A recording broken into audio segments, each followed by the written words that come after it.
Welcome, teacher friend. I'm Lori. And I'm Melissa. We are two literacy educators in Baltimore. We want the best for all kids, and we know you do too. Our district recently adopted a new literacy curriculum, which meant a lot of change for everyone. Lori and I can't wait to keep learning about literacy with you today. Hi, everyone. Welcome to Literacy Podcast. Melissa and Lori love literacy. We can't wait to talk to today's guest because she is a rock star, and we mentioned her briefly in one of our podcasts. And after mentioning very briefly, and after very briefly mentioning her, we were flooded with emails. What is her story? Who is this person? How did she do this? Who is she? Tell us more about her. So we get to tell you more about someone who we mentioned very briefly in one of our podcasts, Miss Angie Hanlin. So thank you, Angie, for joining us on the podcast. I'm so excited.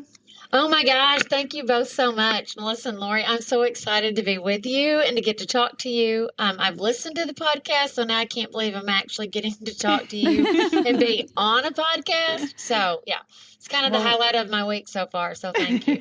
Oh, well, thank you. We read about your story, and we were just inspired. So we're very excited to talk with you today, and just thrilled that you said yes to podcasting with us. So thank you. Oh, you're welcome. Thanks for the invitation. Yeah. So can you tell our audience a little bit about yourself, your background, Sure. where you are now? Yes, I would love to. I'm in my 23rd year of education. And in those years, I've been an elementary classroom teacher in grades 3, 4, and 5, an instructional coach, a literacy consultant. I've done several years as a curriculum and professional development coordinator. And then I spent 6 years as an elementary principal. And all of that work was done in the at Matthews Elementary in the New Madrid County R1 School District. That's in Southeast Missouri. And I am currently in my first year. It's still odd to say this, as a superintendent in Thorpe, Wisconsin. So I moved to Thorpe, Wisconsin on July 30th, and I started my day one here as superintendent on July 1st. So exciting. Yeah. That's amazing. So you're learning all over again a little, right? I am. So I kind of wrapped up this, I really feel like, wonderful journey. I feel like we had this inspirational journey, and we did this great work in my time in New Madrid County R1, and especially the 6 years as principal of Matthews Elementary were really the absolute highlight of my entire career, every day of that work.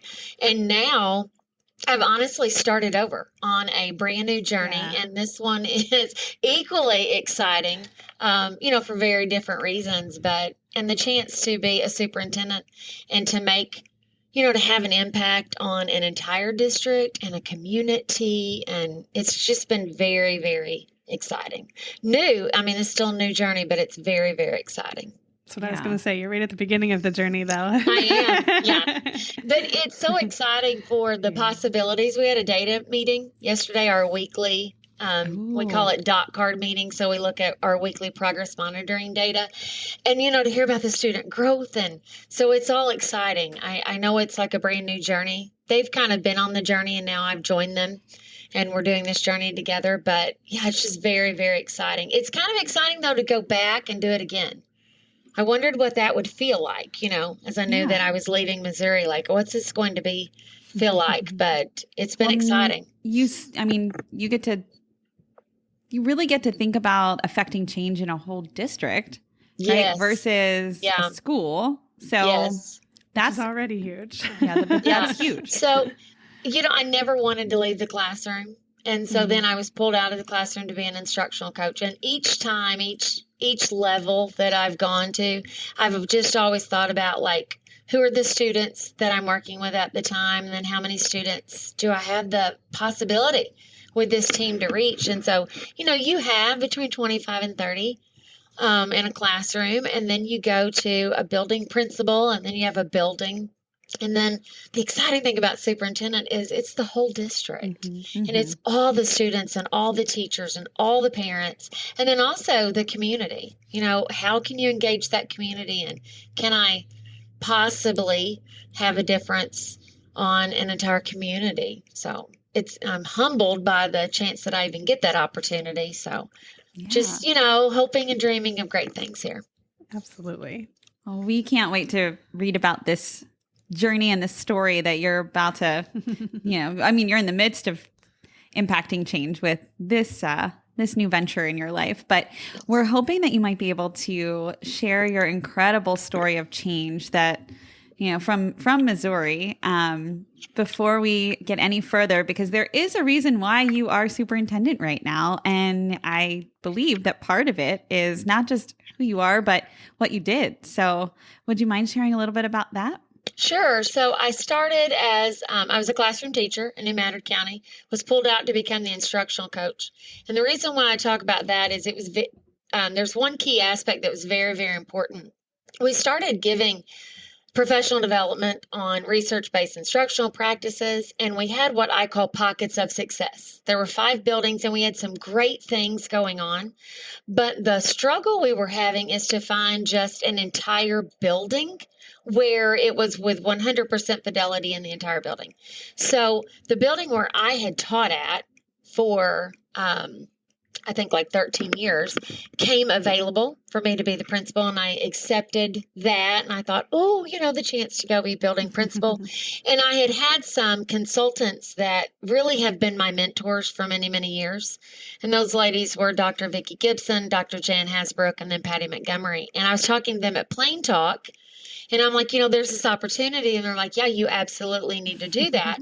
And then set this up at the building level and make this happen. So I became the principal 7 years ago now at Matthews Elementary in the district, and started our work there. And I had been out of the building 3.5 years being an instructional coach, and I was a little surprised.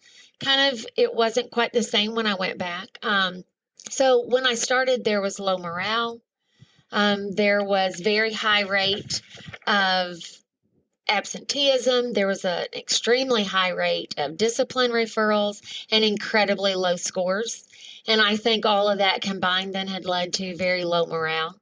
So we got our state test. In Missouri, it's called the MAP test.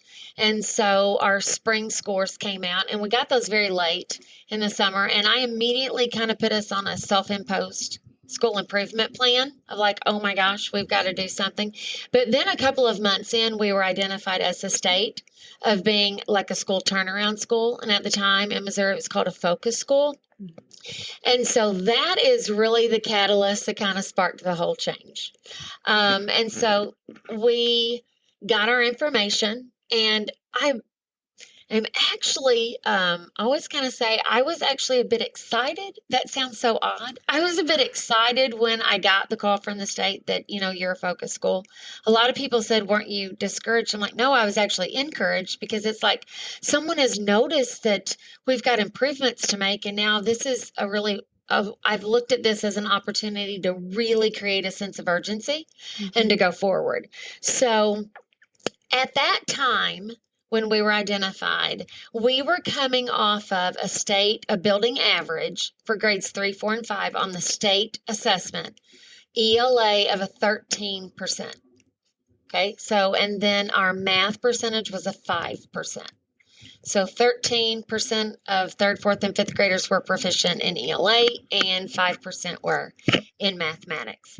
As far as the benchmark scores, the spring before, they had less than 20% of the school population was at the 50th percentile or higher on AIMSweb, and less than 10% were at the 50th percentile or higher in mathematics. Oh my gosh. Yeah. So we had a meeting in the library to kind of tell everyone, bring the staff in, and like, okay, this is where we are. And even hearing those scores that I just said, there was so much shock. It was very, like, kind of almost like grief stricken of like, what? But then there was this shock, and the first things the teachers were kind of like, there's no way, like, that's got to be a mistake. Everyone's looking around. Oh my. So I'd had our scores covered up, so I kind of took off the sheet and I'm like, let's look back at, where we are. And it was such a discouraging moment, but it was also a powerful moment. And I remember saying, we have got to own these scores. This is where we are. We have to know where we are, and we've got to own this data. And I began to smile, and I'm like, because here is why. This is why we have to own these numbers. We've got to own this 13. We've got to own this 5. We've got to own this less than 20 and this less than 10. Because we are not staying here. This is where we are right now, but this is not where we're going. And so I told them, if we want to own the 90, the 95, and 100, because that's where I believe we can get to, then we've got to own these scores behind us. Yeah. And so go ahead. Sorry. What stands out to me and what I feel like I've seen with like other, it may be in another school done it in the past. I'm sharing something from my career, but I'm not going to name the school. Okay. That the leader asked why. Like, why do we think this is the case? And I think what you did was so much more powerful because it doesn't really matter why it is the way it is. It's just, it is what it is. I think I shared in the pre-call, I was like, Angie, what you did was, I think, called radical acceptance. And I love it. Like, you were like, we're radically accepting that this is where we are. And the question is not why based, it's how.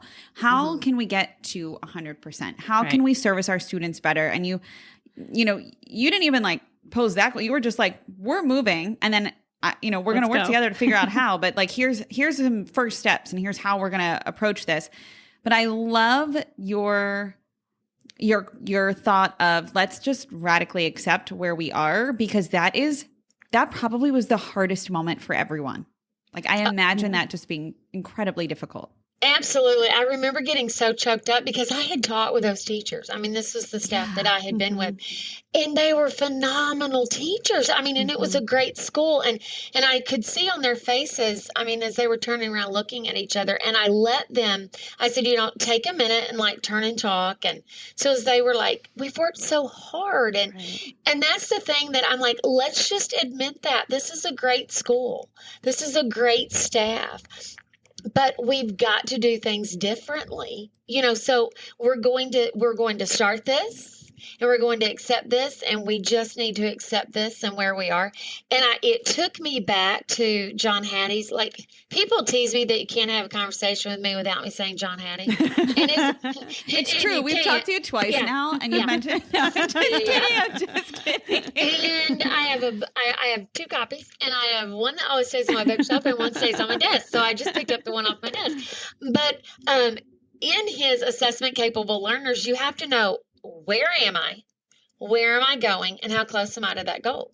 So it's like, you've got to accept where we are. Just own it, and own it because you aren't staying there. Like, I get it. If you could be upset if, well, this is where we are and this is where we're going to stay, but no, we aren't staying there. That's just where we are right now. And so where are we going? And I'm like, okay, so I went back to Jan Hasbrook. What is possible? Yeah. So I asked them, what do you think's possible? And so I heard like 40%, 50%, 60%. I think, if I remember correctly, I think the highest we got in that meeting that day was 65%. They felt that 65% of students could read at grade level. And I'm like, okay, so Jan Hasbrook says, and now I've also heard Patty Montgomery say it multiple times, but 95% of students can read at grade level. And there's just like silence. And I'm like, and that is where we're going. Yeah, that seems like such a leap from where they were. I can imagine it being like. Well, and it sounds almost like unbelievable, undoable. Right. But I'm like, that's not going to be the immediate goal. That's going to be a long-term goal. So what we did was we set first-year goals, 1 year, 3 year, 5 year, and I'm going to come back to that 5-year goal at the end, because they've just had some great news that the school has received with their new principal. And I guess I could go ahead and say it now, but I mean, we started as like a focus school. Right. We started as a school turnaround. And so that day I'm like, where do we want to be? What's the ultimate? And that school had at one time been a blue ribbon school and a gold star school.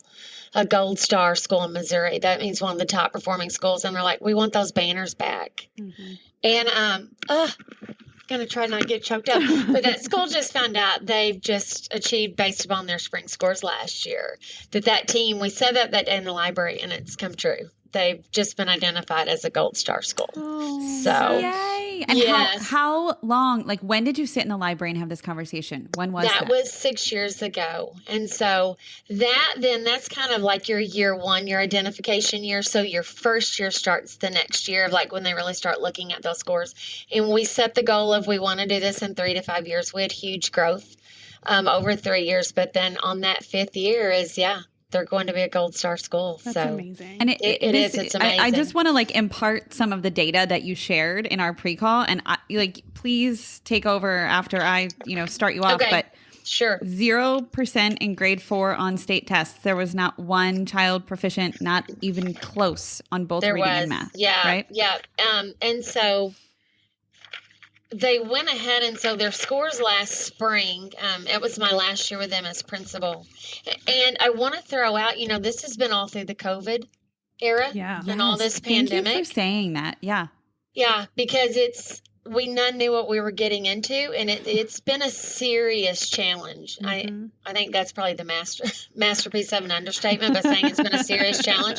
It's probably been the greatest challenge we faced as educators. But in 2019, there was a group of third graders that reached the 95% proficient on the state test. And so then in 4th grade, 2020, they didn't take the test because of shutdown.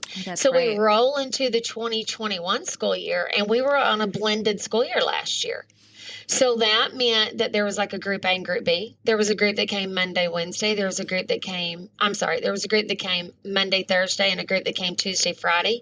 And we did all of our work with our virtual students on Wednesday. We stayed blended from August through till February. Oh, wow. But we continued with high quality instruction, research-based instruction, focused weekly on data.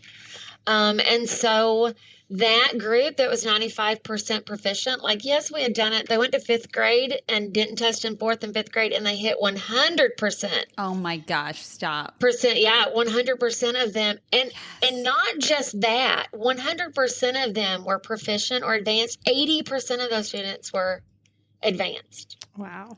That's amazing. The 3rd grade, and they had been, didn't finish their 2nd grade year, going to 3rd grade, spend 3/4 blended. They came out with 76% proficient, with 76% advanced. It was, and 77% proficient, with over half of those students being advanced in 4th. And math was the same way. The scores were high. And so then that put them at an ELA building average of 84%. And we had at one time, and that's coming off of 13. So we started with a building average of 13, and then we concluded with 80.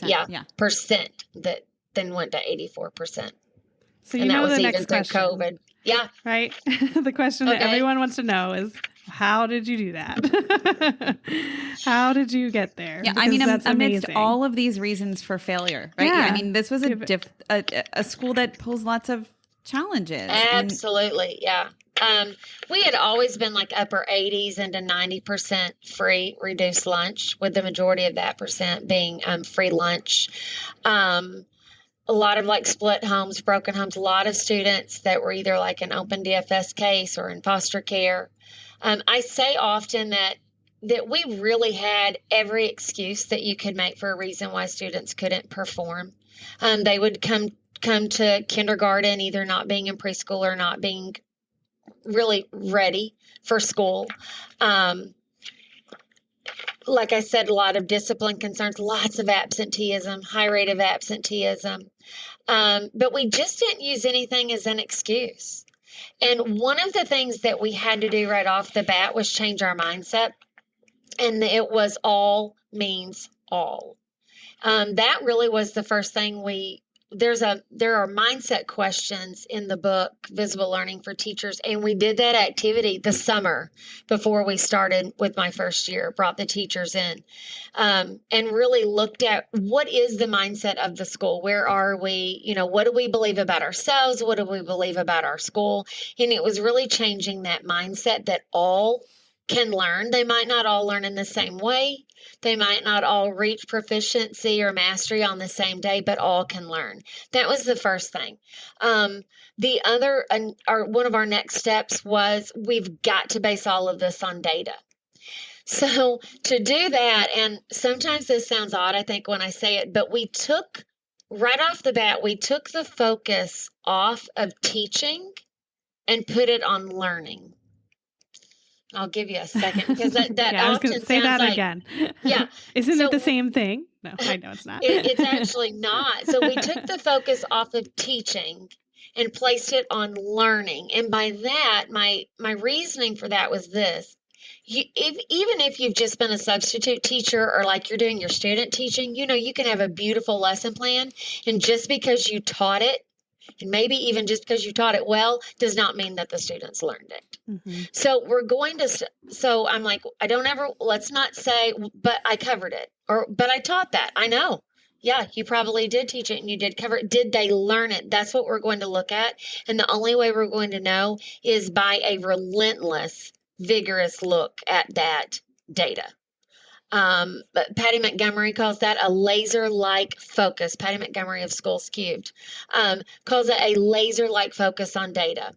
And so the school and the district, we had been really good at collecting it and kind of going through it and sharing it, but not deeply analyzing it. And then going to the level of every single student and then leaving a data meeting with a plan in my hands. What am I going to do when I go back into that classroom in whole group, small group? What are we going to do? So we decided that data would be the guide. It's not if we felt successful or if we felt like they had learned it, looking at the data. Angie, can you give some examples of the kinds of data you were looking at for literacy specifically? I know you did this for more than just literacy, but Sure, we did it. We did it for literacy and math, but we were with Ames Web, and then we went to Ames Web. First it was Ames Web 1.0, and then it was Ames Web Plus. And so it's looking at those benchmark scores and not just looking at the 3 benchmarks. That's what we had done in the past, beginning, middle, and end of year. Mm-hmm. We added to that, and this is where we're at in Thorpe also. We added in 6-week check-ins. Because, beginning of year, you don't want to wait till December or January to see if there's a problem. So go 6 weeks in.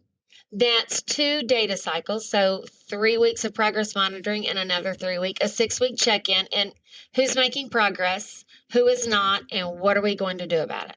Why is that, and what are we going to do about it? And then when we really had the change at Matthews Elementary is when we started looking at that weekly. And we did dot cards and looking at the weekly progress monitoring. And again, those questions, who's making progress? Why? Who is not making progress and why? Why do we think that is? And then what are we going to do in response to the data? And that was a meeting that I mentioned that we had yesterday here in Thorpe is one of those dot card meetings of, looking at the progress monitoring scores. And here our assessment tool is FastBridge. But looking at those reading and math benchmark scores. And then we also use those state scores to set end-of-year goals on that as well. Mm-hmm. But the data that we were talking about in our data meetings, that was the benchmark assessments. And in Missouri, it was Ames Web Plus, and then here it's FastBridge. And is that focused mostly on, like, foundational skills, phonics, fluency? Yeah, and like letter naming, fluency, letter sound fluency, nonsense words, to see if a child can blend or not. There's a fluency score, a CBM in fluency. There's also, you get things on comprehension, vocabulary, other things as well. But yeah, those foundational literacy scores. Okay. And what I'm thinking is this is really important that you're speaking about it right now as if you could go teach the same thing that the teachers are teaching. It feels like she did at one point. I know. I mean, that's what I'm saying. It feels like you really know your stuff. And that's what's striking me as important because one of the pivotal pieces that you mentioned once, but I'll say it again, is that leaders supported teachers with next steps when they went back to their classrooms. It was like they left with a plan. And I'd like to ask a clarifying question about that. are they supporting with, like, does the tier 1 instruction stay the same? And then what the next steps for teachers look like interventions for specific students? So this is what I'm imagining. And then you tell me if this is right or wrong, or how it played out in your school. Okay. I'm imagining I'm a teacher. I'm sitting at the data meeting. I bring my data to this weekly data meeting. We come up with a concrete plan, and I go back to my classroom. I continue to use whatever program I'm using to teach foundational skills to my whole group of students. And then I pull my different groups of students who, based on that data meeting, need specific intervention support. So maybe they need to be retaught, digraphs, or I notice that they're struggling with CVC words, or their letter naming needs some refreshing or help. So I can pull them over to my table. I work with them explicitly on these skills. And then I can come back to the data meeting and say, here's my data based on what I did this week with my students. Here's my intervention group data. Here's my whole group data. And what now? Like, what next? Is that how that would work? So like tier 1 keeps moving. Absolutely. And then too, like, okay, so I'm going to use a very specific example that came up yesterday. So in tier 1 instruction, you can target those low students, like the students that are red, those tier 3 students. You can target them even in whole group before you even get them to the small group table. So there were 3 students in a classroom that the teacher's like, here are my 3 red dots. And I said, okay, so those 3 students, pull those cards. This was yesterday afternoon. Pull those 3 cards. Okay. So every single thing that you read, because their fluency, it's just not gone up and up. It's going up a tiny bit. So I said, all right, every single thing you read in whole group, let's say that you've done a whole group read on something, or like you've read this list of sight words or whatever it is that you've just read. Okay. Blending lines, sentences, whatever it is. Then you target those students and then you call their name. I'm going to make up names like Sally, Bob, Tim. Okay, what did we just read? Read that again for us. And the students in the classroom don't know what you're doing, but as the teacher, you are specifically targeting those students, and you're doing all of that. And I said yesterday in the meeting, why are we doing that? And they're like, to increase the number of repetitions, because it's all about increasing the number of repetitions. So even in tier 1 instruction, we can begin targeting and drilling down and targeting those specific students that are struggling. So then when they get to small group, so like yesterday, it's like we always ask the question at each weekly meeting, based upon this data that you're looking at right now, do you need to change your groups? It's like, well, yeah, I do. Okay, so what would that look like? And so like this was at the 4th, 5th, and 6th grade table when they were meeting together and talking. And so they were going to do a change in their groups. And so then I'm like, okay, but when they come to the table, you're still going to give an individual goal. So when they're reading in small group, remind them you're working on improving accuracy. Just real quick, right around that table, you're still working on improving fluency. You're at 117, and the next goal that we want you at, we want you to try to get to 124 this next week. And so then go around and remind those students of what their individual goal is. And in those meetings, especially from the beginning, middle, and end of year benchmark meetings and the 6-week check-ins, it's if a teacher is unclear, this is where the leadership comes in. If they're like, okay, because this is what teachers, that you can't just tell them, go forth and do. You have to show. It's model, model, model. So the leader has to be willing to go in and model in whole group, model in small group. And I think that's where the power comes in, because then once a teacher sees it, it's like, oh my gosh, yes, I completely get that now.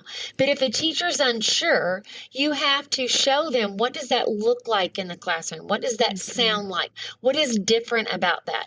Then there are also teachers that want to try it in their room, but they want you to be sitting there watching and giving them feedback. In particular, like we have a 2nd grade teacher that doesn't always want modeling, but she wants feedback here. And so I've gone in her room so many times this year. And the building leader as well. Building leaders are in the classrooms here on a regular basis. I'm a superintendent still in rooms, but I mean, our building leaders are as well. And so then give them feedback on, is that it? And what can I do? What can I say to tweak that and make that better? So exciting. I think it speaks to me very clearly that nothing is more important than instruction. Nothing is more important. And we've been doing, we're on our second book study as an administration team. And our first one was we went through the Wallace Foundation, that research that what is it that effective principals do? And it came out of that you have to be an instructional leader. And you can gain an extra 3 months of learning for your students with a highly effective building leader that can be the instructional leader. And that's in those classrooms giving feedback. We have a very explicit walkthrough tool that we use to then provide feedback to teachers. And then that also tells us, like, if a group of teachers are struggling, what do we need to give the next set of professional development on? The early release, what do we need to be talking about those teachers? And do we need a teacher to go watch another teacher, based upon that?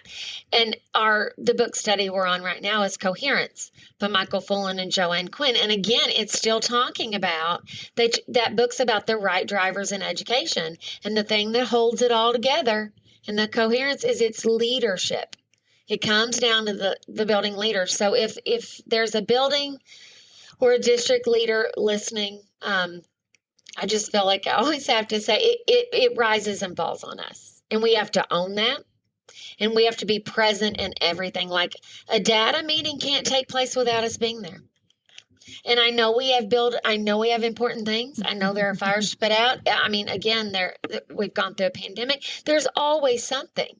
And I get that there can always be something, but there's always something, but the reason that we come to school each day is student academic success. And are they moving and are they not? And if not, what are we going to do in response to that? And we have to be, first and foremost, an instructional leader.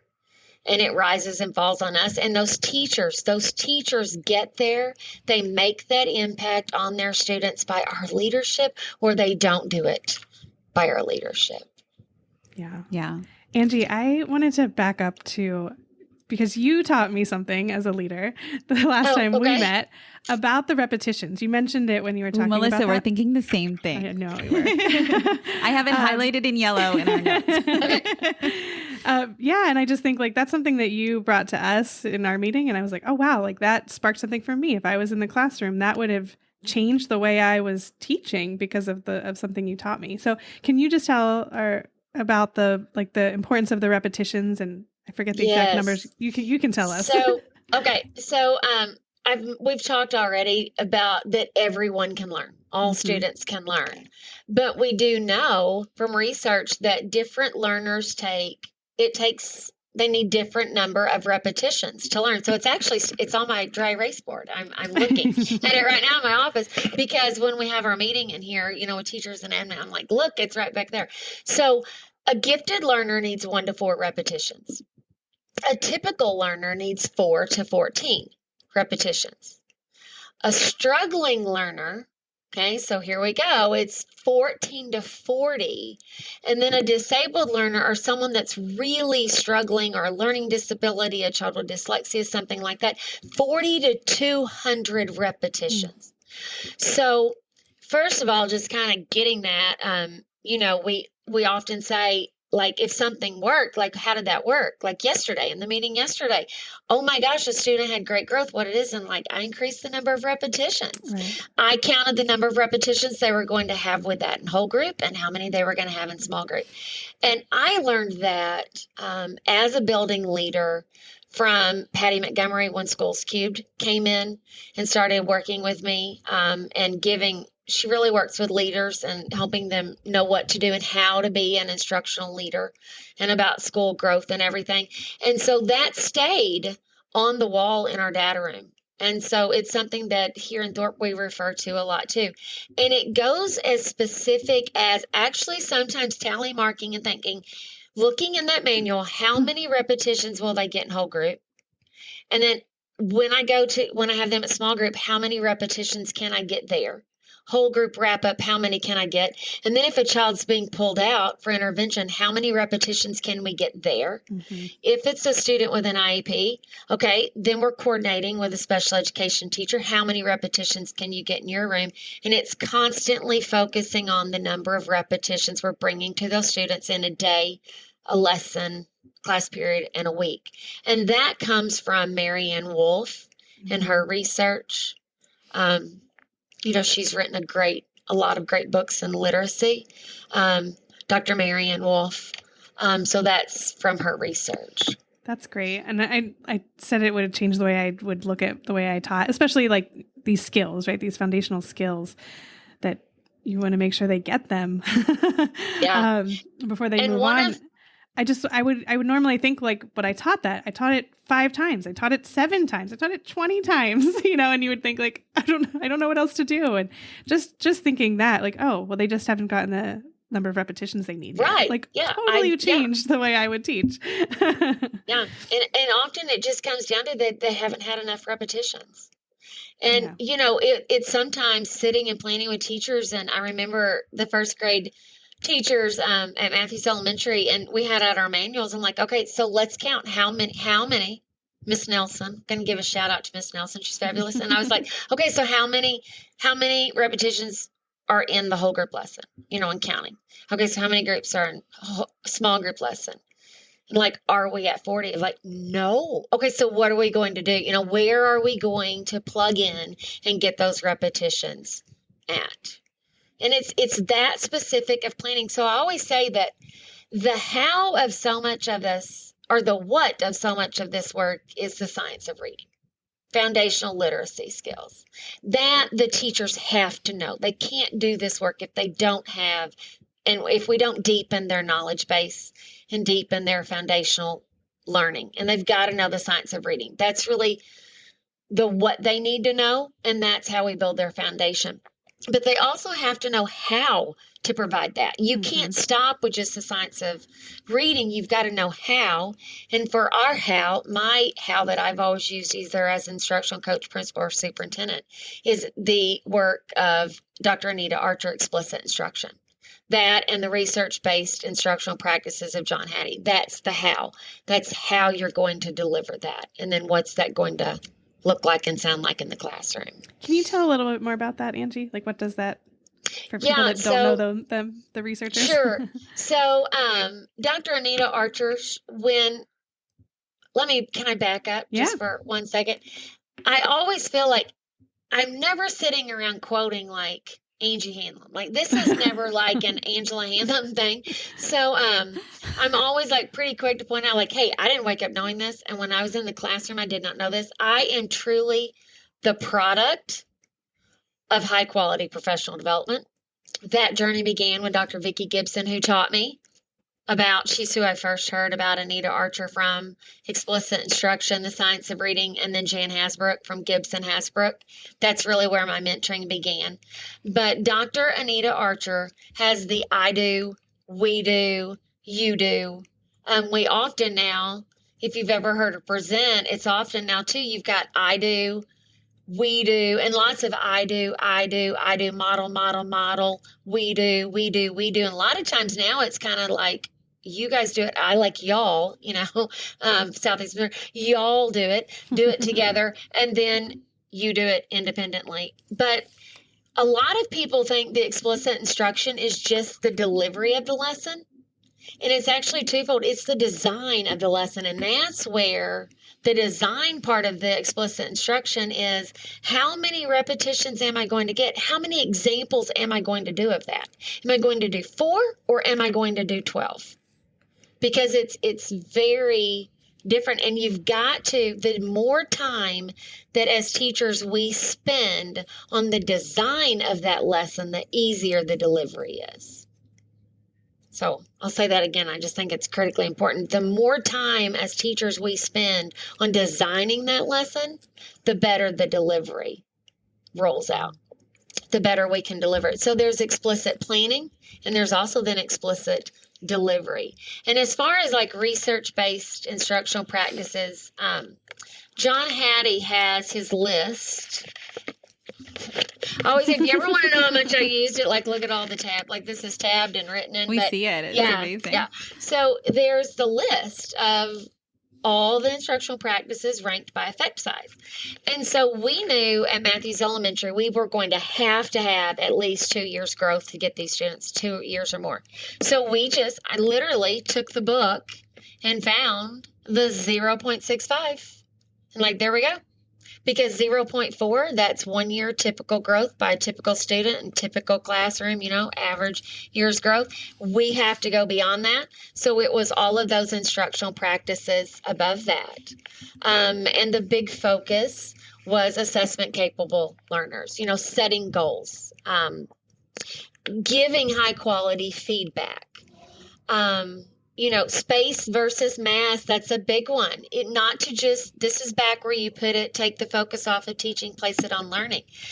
But you can't just do a mass unit on that and expect kids will master that content. If it's that critically important, those standards, it's spiraling through and spacing that out, and making sure I'm hitting those priority standards consistently all the time in my lessons. So, do you want me to go deeper? Like, I could talk about that all day. So if you want a little more. I'm just like sitting here learning. I know. I love listening to you. I really love how you use your resources so wisely. And it sounds like you lean on them frequently, which instead of, learning from lots of different, I'm sure that you continue to read, right? And absolutely. Learn. Yeah. But I love how you have like your core resources. You're like, these are my foundational beliefs. These are my foundations. And they're like that I right lean there. on. I love that you're like, it's right there on my dry erase board. It's right here on my desk. They're my inspiration, and they're, if I ever am discouraged, it's like, wait a minute. And this is what I think is, anytime I've been asked to share any of my story or journey or whatever, I always have said, I've tried to say yes, if at all possible, because it's not anything like, I don't have any secret powers myself. Like, no, there were no magic wands, at Matthews Elementary, there are no magic wands in Thorpe. And we don't have to reinvent this. That's the great thing. I think that's the message we need to get to all teachers. The research is there. Mm-hmm. And when I found out, when Vicki Gibson, I heard her present and said, this is 40 plus years of empirical research. I'm like, oh my gosh, why are we just not doing that? Well, and why didn't we learn about it in college? That's a whole other question, but isn't it? That's a whole other discussion. I love Donna. Donna's. She's going to podcast with us. She agreed to. Oh, that's I love her Facebook group. What I should have learned in college, and it's so true. But one of the things that too we said early on in our journey at Matthews is no blaming, no shaming. Mm-hmm. And the Reading League says that as well. It's a no blame, no shame zone. Laura Stewart always says that. Yeah. And that's what we did. It doesn't matter how we got here. We mentioned that earlier. Yeah. And it doesn't matter what you did not know. There's no blame there. But now that we do know, and now that we know what works, let's give up and get rid of what doesn't work. Let's get rid of those things. What works and what are we going to do? That's why in those weekly data meetings, the why question is so important. Not just who made progress, why? What was it? Because this is what, I'm sorry, I get so excited. This is what I want the teachers to realize. What was it that I did in my classroom this week that helped that child achieve that? Or as the interventionist, as they're sitting there looking at their student data, what was it that I did in my intervention group this week that led to the student making that growth? Because if we can, and then as they say that, like yesterday in the commons area, as they said that, then we have them share that out with everybody. They've been working, and like K1's been working together, second and third, and then fourth, fifth, and sixth, but then share that out because we want everyone to then hear those things that work so everyone can do that. Mm-hmm. So, what is it that works? And then we don't have to make this stuff up or reinvent it all the time. Can I ask? So I love hearing this. And I know like one of the things that you mentioned earlier that I'm stuck on, obviously, are those number of repetitions, because it's so clear. So I'm imagining if I'm a teacher, I'm thinking, okay, one of the things I might have noticed would be repetitions, but can you share some of the things that you heard yesterday? Yes. Okay. So a big one that we're focusing on right now is repeated readings, Mhm. because fluency improves from repeated readings. So school-wide, actually, we have it K-8, we're doing dyad reading. And that is where you've got a partner readers. And so the higher reader reads like the paragraph. It depends upon the age level, but maybe the few sentences or read the sentence. And then the lower reader does the echo reading. So they're hearing that better model of that reading of a fluent reader, and then they echo read that. So dyad reading, we're doing that anywhere from 7 to 10 minutes, depending upon the group. That is done daily, religiously. Like I gave the example. Okay, so if we find out we're getting if we're dismissing early for school, like for snow or whatever, you get in the dyad reading. That's and amazing. Then like space versus math, you get in your math minute and your number talk. Those are your non-negotiables we've got to get through. But we have found that repeated reading, like sending home one passage, like a fluency passage or like a decodable or whatever it is, depending upon where that student is at and what work they need. If it's an accuracy, if it's an accuracy issue, they're going to be in decodable text. So it's not just new text every single day. It's that repeated reading of that passage, that story, getting in that basal and doing the repeated reading. So lots of like maybe the teacher reads it, the students echo read it, and then like girls read, boys read, really digging in repeated readings. Mm-hmm. And so some of the teachers that had just a fluency group and some students were a bit stagnant, or maybe weren't getting enough growth on their kind of trend line to reach that end of your target, they increased repeated readings. And so it was so exciting yesterday to see the 4th, 5th, and 6th grade teachers, because I love to walk around. The administrators were walking around as the teachers are saying this. And so I'm like, so what? They're like, what was it? And they're like, repeated readings. So I sent home and had that student sound the same passage and just read it like 3 times each night. And that it's just like 3 minutes of work each night, but just focus on this same passage, and then her fluency score went up. And that was the only change. So I know, that's what did and it. It's such a quick simple. win. Like I feel like in education, sometimes it's hard to see quick results, but there are some quick wins, and that's one of them, that's so important to celebrate that and to share. That's a huge reading one. in general, right? Like it really does make a big difference. And I know too, like teachers will say, because time is you're always focused on time. What do I have time for? And I've got to try to fit so many things in my time. This actually kind of simplifies it. Like you take a really meaty page of your text, and that small group do, repeated readings of different passage or paragraphs or sections of that text. And then you come back to that, because it's the repeated reading that's going to boost that fluency score. So you don't have to sit there in small group and try to reread every page of that story. Back there. Right. And I remember trying to, in my first planning my small group when I was first doing this work, how much of the story can I get through on Monday? How much can I get through on Tuesday? But, once they've been introduced and kind of heard the whole story or read through it all, then really just pick a section of that story that you really want to drill down on. A teacher, our 7th grade teacher, came to me yesterday and said, should I really start looking at what the sections I'm having them do in dyad reading? And I'm like, yes. Like really pick a pivotal part of the story of like maybe where the problem or solution is at, or like really it's deeply going into the character, and really just have them like do repeated readings of maybe that page of text through the dyad reading. So it's something that's so simple, but you always get such a big gain from it. Yeah. We are big fluency fans. Oh, yeah. But I know that you have lots of great ways to celebrate all of your quick wins and results. Would you share a little bit about who you get involved and how you do that? I mean, you don't have to go into great detail, but I just love how you involved everyone when you shared with us. Oh, okay. So we do celebrations. Like we have weekly newsletters that go out that the building administrators send out. And so there's like celebrations on there. And so we put like our first instructional focus of the school year was just a standards-based learning objective, clear learning objective on the board, and that it was posted and referred back to in the lesson. And so then like if you go around and you've seen that, then we'll either send out an email or put it on the newsletter like, oh my gosh, like 87% of teachers, or like, and we started maybe like less than half, and then it's 67%. And then we're up to, I remember when we hit 72% and 76, and, now we're up to, it's 88% of the teachers doing it consistently 88% of the time. We'll have things too that if you go in a room and something really great happens, just sending out an all staff email of like, hey, this is great. We start every data team meeting off with celebrations. I said yesterday in the meeting, tell me something good. We all need to hear something good. Like, what is something that happened this week that's good? We also have, currently here in Thorpe, we have super referrals.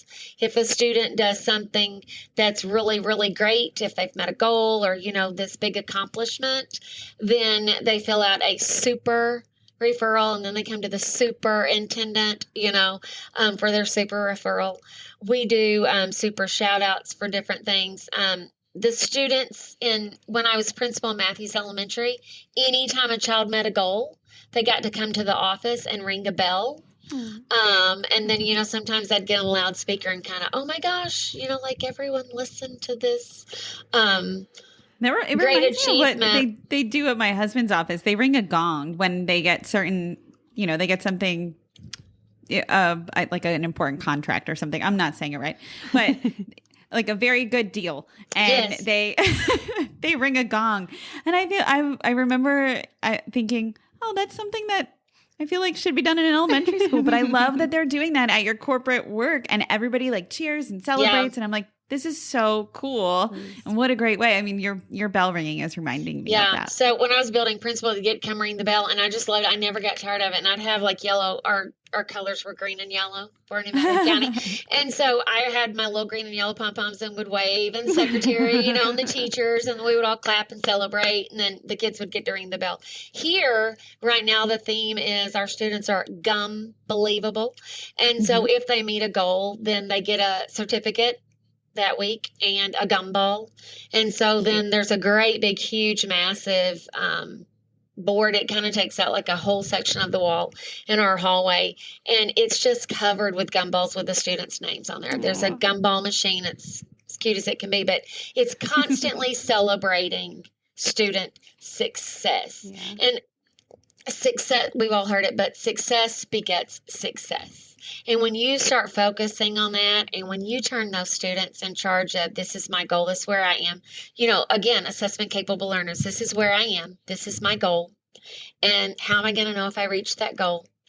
And they can talk about that. They can share that language. And then when they start celebrating that, it's, we were talking about it yesterday in our data meeting. I'm like, it's like get out of their way, because you just really can't stop it at that point. And they know so much about their goal. I think we talked about this when we did our pre-call, but I've got this hanging up in my office. I was just going to ask you about this. I know. Yeah. The little girl that wrote, they were doing a lesson on Martin Luther King Jr., and it was, I have a dream. And so they asked, the students were writing what their dream was.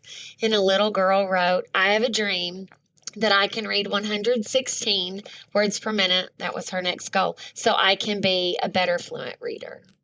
I love that so much. I just love that. And, that's when you give those students the goals, they want to reach them, and the teachers have the goals. And then, we always look at our benchmark and 6-week check-in. Are we on pace to hit that middle of your goal? Did we hit it? And if not, okay, so we didn't. It's not going to be, blame, shame, defeat, discouragement. Okay, then what are we going to do? And I always say we've done a lot of growth mindset work. I did it as a classroom teacher, principal, and we've done a lot of it here as well. I just don't think you can do this without instilling a growth mindset in everyone that's involved in the work, the students, the teachers, the leaders, and saying, okay, we aren't there, or I can't do it. We just aren't there yet. So what's the next goal, and what are we going to do? If we didn't hit it this week, what are we going to do next week? Yeah. I love that word yet. You're reminding me to use it more often. Yeah. Because, and that's, in education, this work is so hard. It is relentless. It's daunting. It never stops. Even if I remember when I found out that we were exiting the focus school status at Matthews Elementary, and I was at the meeting with all the principals that had been focus school principals, and they said, "Oh my gosh, aren't you excited? Because now you guys can kind of, back off a little bit." I'm like, oh my gosh, no, we can't. Because, you can't until it's 100%. Like you can't. And then then it's, even once you hit it, you have to sustain it. And sustaining it can be just as hard as getting there. So I think the yet and the growth mindset, we always have to focus on that, because if there's a setback, stop. Don't focus on that. You just haven't reached that goal yet. You can and you will. And we as a team, and that's where leaders also come into play. Because if those teachers are discouraged, it is our work, our job, I feel, our calling, to go in there and empower those teachers to not only believe they can do it, but help them achieve that.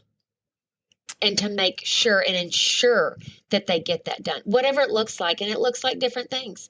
For teachers, I mentioned to some teacher, it's actually modeling in their room. Mm-hmm. And I have done that even this year as a superintendent. And when I first offered it, don't you know, they're probably like, superintendent's going to come model in my room. I'm like, yeah, I would love to do that. It's one of my favorite things to do.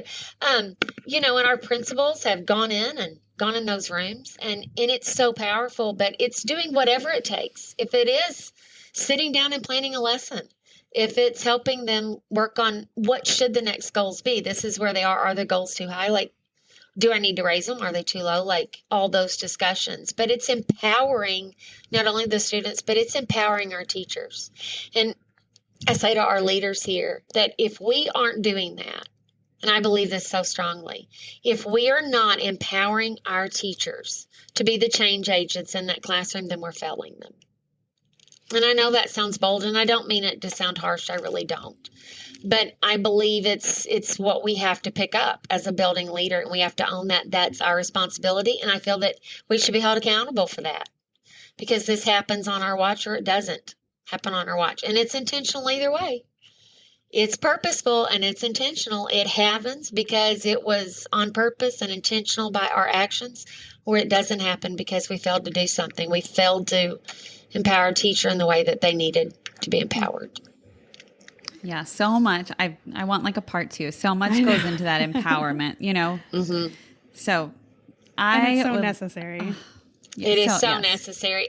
And one of the other things too is just empowering the teachers to do something with 100% fidelity, because sometimes it gets hard, and sometimes it's like, well, in my core program, and maybe we do need a core program. Yeah, I get that, but we've still got to do this with 100% fidelity. Like when we added Hegarty, we added foundations first at my school, Missouri, and we had Hegarty there, we have Hegarty here.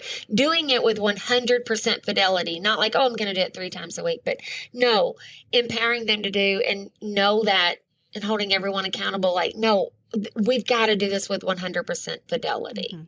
That's and I think understanding why that's so important, and the impact it has if we don't do it with fidelity, and the impact that it has if we do it with fidelity, and what that looks like for students. And I think taking the blame off of teachers, like you said, like empowering them with the why.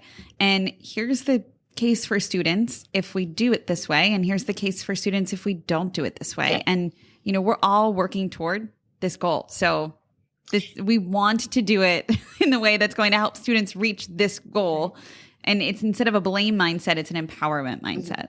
And I think too, with doing it with 100% fidelity, that's where the number of repetitions comes up too. Because, if you're doing it with 100% fidelity, then you can guarantee, okay, so this is the amount of repetitions I'm going to have in whole group, small group, etc. So that's another reason. And it's always explaining your why, and always explaining your purpose. So what's the purpose? Like of this meeting, what's the purpose of this data team meeting? And we aren't going to leave here if we don't have a plan. So it's what's the purpose of this lesson? That's why that lesson objective is so important. And a lot of people ask me, teachers say, like, where do I start? Where do you start with a really good, well-written, clear learner objective based upon a state standard? and then state it at the beginning of the lesson. This goes back so this is kind of going to bring it all full circle. Okay, so it's based upon the standard. And then I shared that at the beginning of the lesson. I teach a little, I stop, I go back. It's referring back to that objective. Where are you now? Check for comprehension. Do you know more than you knew 6 minutes ago? Or we've done 3 more. Are you better now? Then it's talking about the relevance of that standard. Why is that important? So often I knew it as a teacher, and I never asked the students why it was important, and I didn't share with them why it was important. Now I know we have to share it with the learner, even the kindergartner and our preschool 4K learners. We have to tell them why it's important. And then that's the relevance of the standard. And then assessing at the end, that's where the learning focus comes at. Did they learn it? Because if they didn't, what am I going to do tomorrow? What am I going to do in response to that data? So I was in a first grade room of one of our teachers here.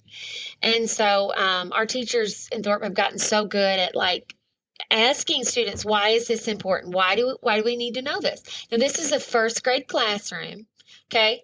And she had them turn and talk to their partner. So again, I sometimes get a little too dorky and got real involved. So I was leaning in, listening to what they were going to say. And she said, "Oh, I heard such a good one."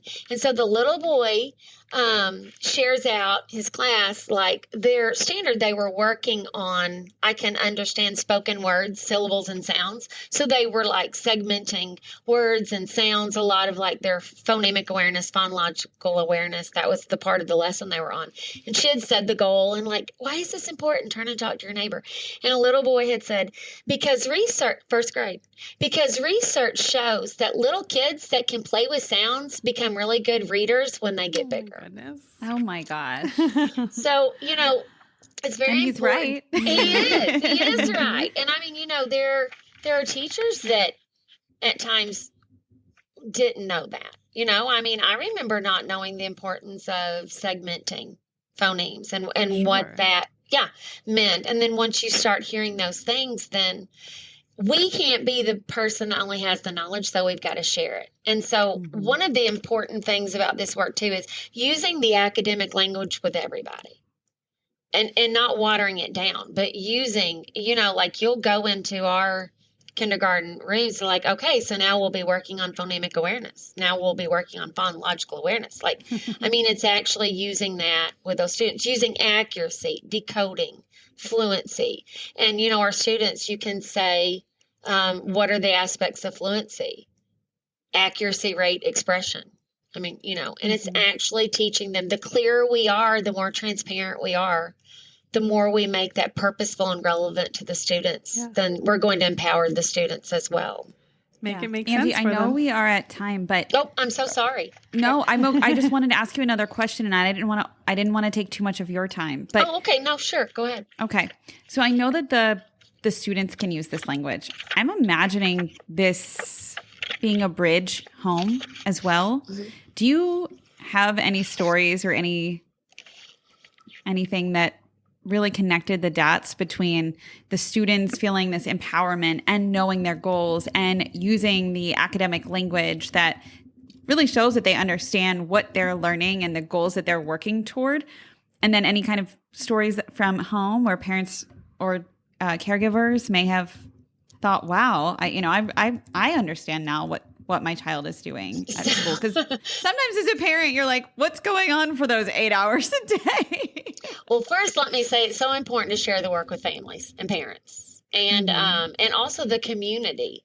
So I've started here in Thorpe. We have a local newspaper, and we're the Thorpe Cardinals. And so I do a Cardinal Corner, and each week it's just focusing on something that we're doing. I've done one on the science of reading. I've done some on explicit instruction, because we really want to share that.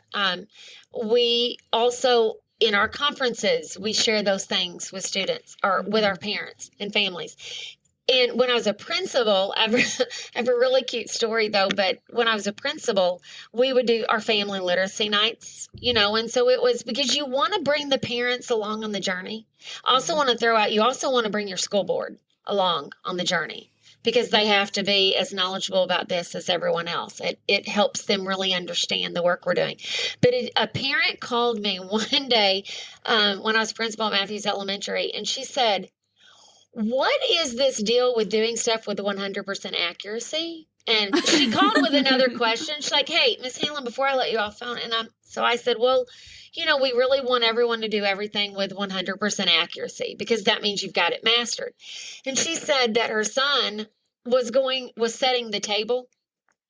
And she said, and he's saying, because we would say students will be able to, or I can. And so she said he had a step and he said, I can set the table with 100% accuracy. And so, he is going around and setting the table. And so she said, like, he will say, I can brush my teeth with 100% accuracy. And, but when you get that language in their minds, and in their little mindsets, then they start looking at, am I doing this? Am I proficient at this? Have I mastered it? And, we teach kids that you've mastered it when you can teach it to someone else, when you know it so well to teach it. And so then I've had parents call in the beginning of our work at Matthews. They would say, "What's this fauna, stuff?" And I'm like, phonological awareness. And so on one of our parent nights, we would actually do some of this with them. And even at a PTO meeting, we would model, I would do it, and a teacher would play the student. Say pan, say it again, but don't say p, and, say mailbox. And, I've done that with parents before, mailbox, say it again, but don't say box, mail. We've even done that in teacher trainings and, things like that. But, those are just a couple of stories. So it's amazing. Yeah. If you could leave our audience with one piece of advice, our listeners, what would it be? What would you want to leave everyone with? I mean, I feel Besides like there's a million things you could say. I've just recently been reminded of this because, as educators, I mentioned earlier, we've had very challenging few years. We've had something, we've learned a lot that we didn't know that we could learn. Virtual instruction. I mean, how to engage remote learners. We've learned a lot, and we've had to go through a lot. I think one of the important things is remember your why. Why did you start doing this? Yeah. I just attended a state conference for superintendents, and we had a guest speaker there, and she's a current superintendent in Wisconsin. And she said, lean over and tell the person sitting by you why you entered education in the first place. And if you're having a low moment or a low moment, reminding yourself at all times, why are we here? Why are we doing this? Because I feel like every day, if I've had, no matter, there are significant challenges in the role as a building leader. There are also significant challenges as a superintendent. But at the end of the day, as educators, if we can say, you know what, I did what was best for students, and I spent my day doing what was best for students, and, that's why we come to work each day. That's why we're here. If we can just keep students as our focus and as our center. And there will be discouraging things, that happen throughout a school district, or trying times, or implementing new curriculum. I know there's a lot to get our minds off of that. But if we can just stay focused on our why, it really is all about the students, empowering them, and are they learning to read? Because if we teach a child to read, we literally change that child's life forever. We put them on a different pathway. I feel we take them off a pathway of poverty, and we put them on a different pathway. So I think one thing is remember your why, remember your purpose, remember why it is that we do this work. We literally do what I think is the most important work that can be done, and that's educating our future. The other thing is just start the work. I've had so many teachers say, I want to do this, but I don't have a good, strong program. I feel like I need a better program. Just start the work. Mm-hmm. Whatever you learn, whatever you've read about, or whatever if you learn about, phonemic awareness, implement it. If you learn it, just go implement it. And then after you do that, you'll learn more and then implement that. And just every little bit.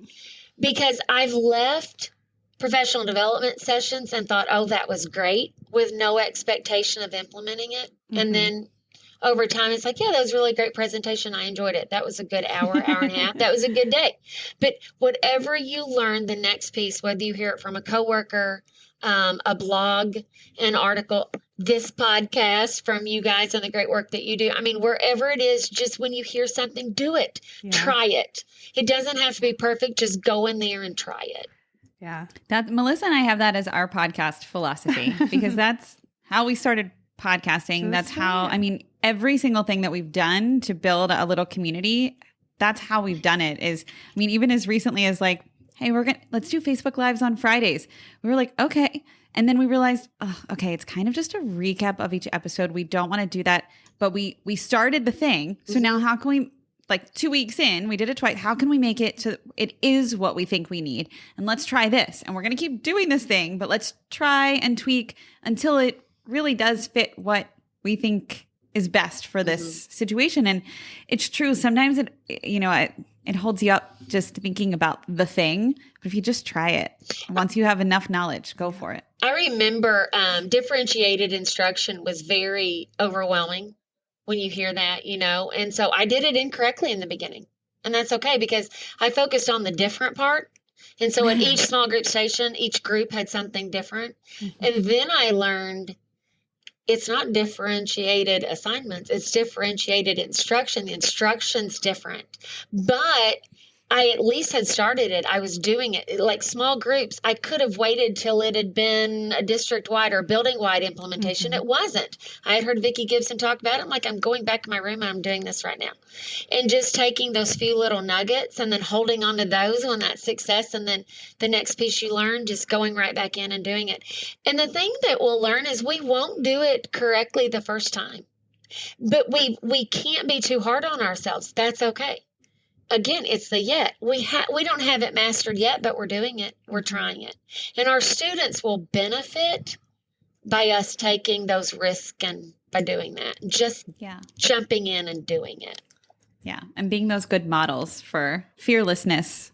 Yes, exactly. And, and if you do learn something and tweak something, I've said that as a principal. I've said that this year's superintendent, let me correct what I said. Like, now we're going to change that. We can do that better. I mean, and just be very honest and upfront and, hey, this isn't perfect, but this is where we're going to start. We'll get better. We'll grow as a team. And I think too, it's constantly having that growth mindset. This doesn't have to be perfect. This is where I am right now. I haven't completely arrived yet, but I will get there. And it's believing in yourself that I will get there.